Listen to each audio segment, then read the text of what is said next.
우리 축복이 잘 지냈어? 우리 축복이 어딨나? 아컴! 어거 여기 있어요. 우리 귀여운 축복이.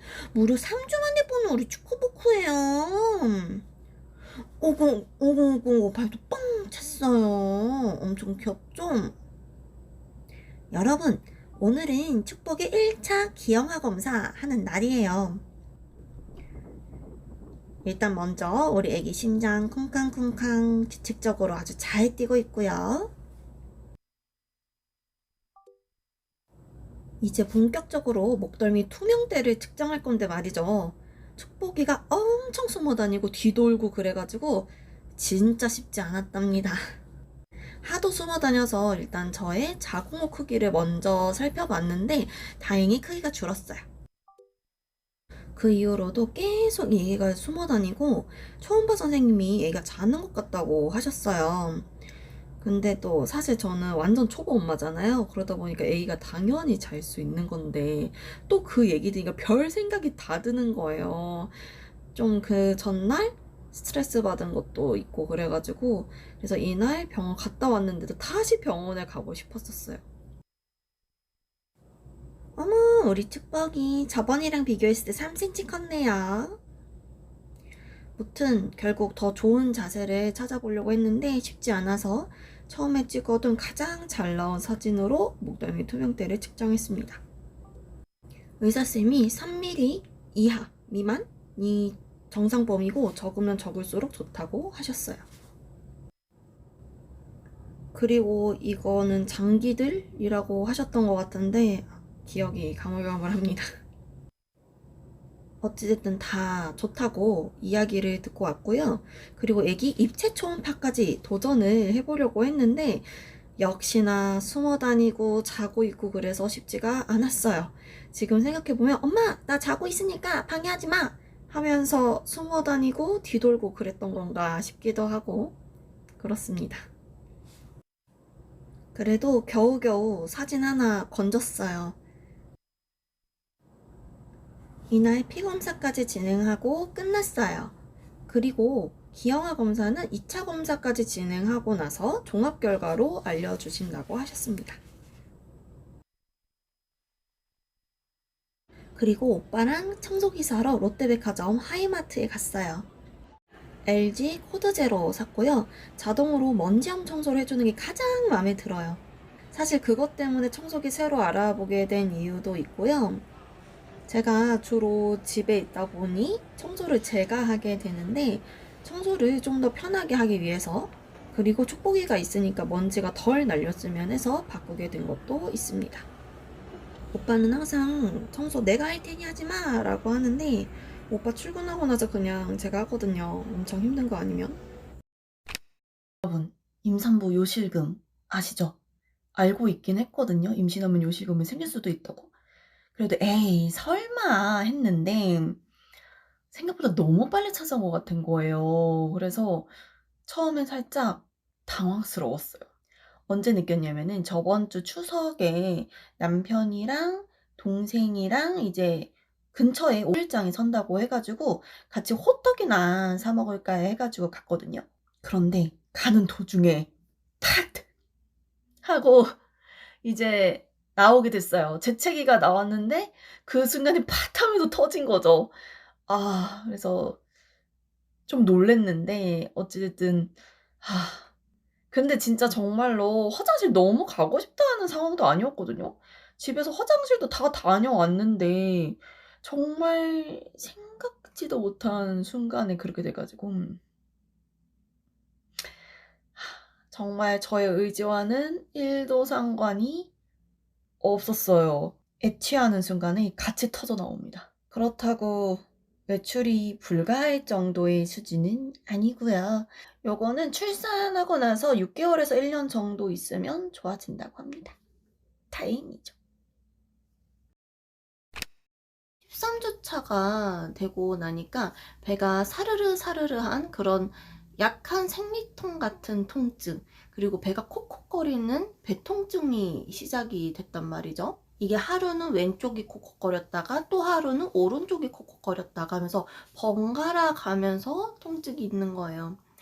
그래서 이거를 궁금해서 역시나 인터넷에 검색을 해봤더니 자궁이 팽창하는 통증이다 라고 얘기가 나오는 거예요. 그래서 그럼 나도 자궁이 팽창하는 통증이겠거니? 라고는 했지만 약간 걱정이 많은 스타일이기 때문에 또 병원에 갔습니다. 그래서 병원에 가서 확인을 해봤는데 역시나 아기가 잘 자라고 있었고 아기가 자라면서 자궁이 팽창하는 통증이다 라고 의사 선생님이 이야기를 해주셨어요. 저는 그렇게 또 이야기를 들으니까 또 마음이 편하고 혹시나 저처럼 콕콕거리는 배통증이 있다라고 하시면은 사실 너무 크게 걱정하지 않으셔도 될 것 같아요. 대부분이 자궁이 팽창하는 통증이니까. 그런데 그래도 걱정이 된다. 그리고 생각보다 너무 아프다 싶으면은 그래도 병원 가서 확인을 받는 게 더 좋지 않을까 싶습니다.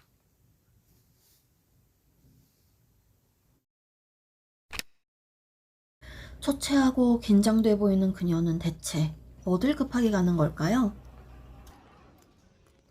여러분, 제가 사실 기침한 지 한 달이 넘었어요.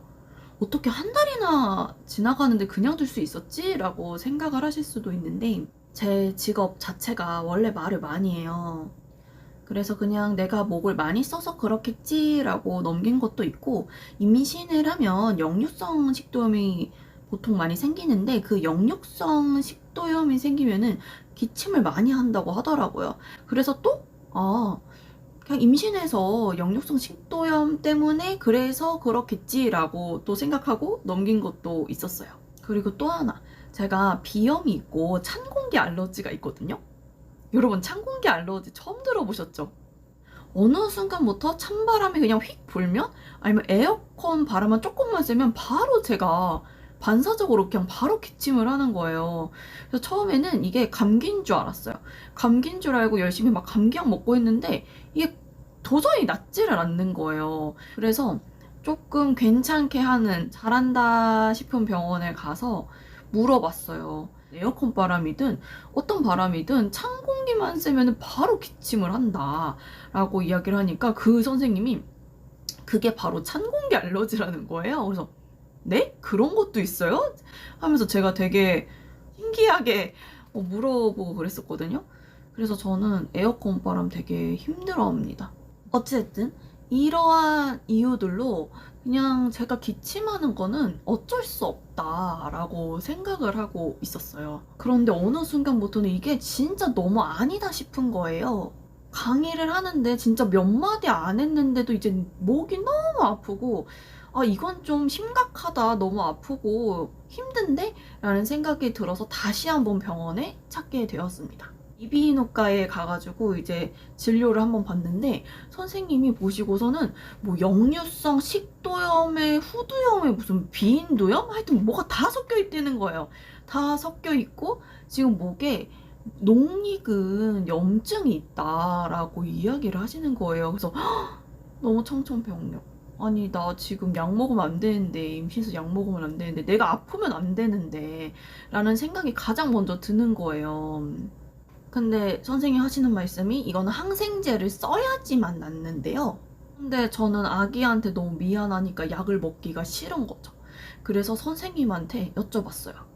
약 안 먹고 버티면 어떻게 되나요? 라고 여쭤보니까 선생님 하시는 말씀이 안 먹으면 기관지염으로 이어질 수 있다라는 거예요. 그래서 꼭 약을 먹어야 하는 상황이 돼버렸어요.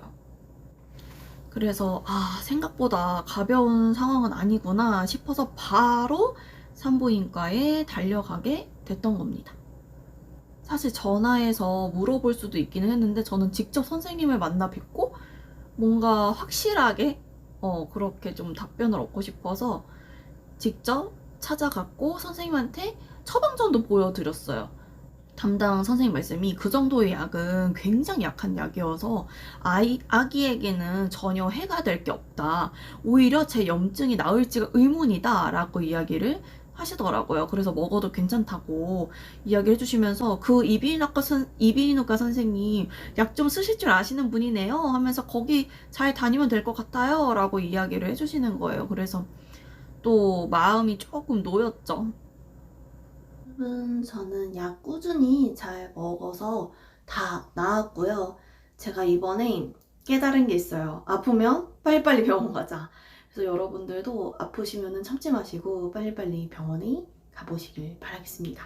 그리고 요즘에는 미지근한 물 많이 마시고 있고요. 최대한 민간요법 하면서 목 안 아프게 잘 조절을 하려고요. 우리 아기를 위해서. 앞으로는 절대 안 아프고 약 먹을 일도 없게 만들어 볼 겁니다. 아니, 축보가 왜 머리 박고 있어? 15주면 성별을 알 수도 있다라는 마음을 품은 채 초음파를 봤는데요.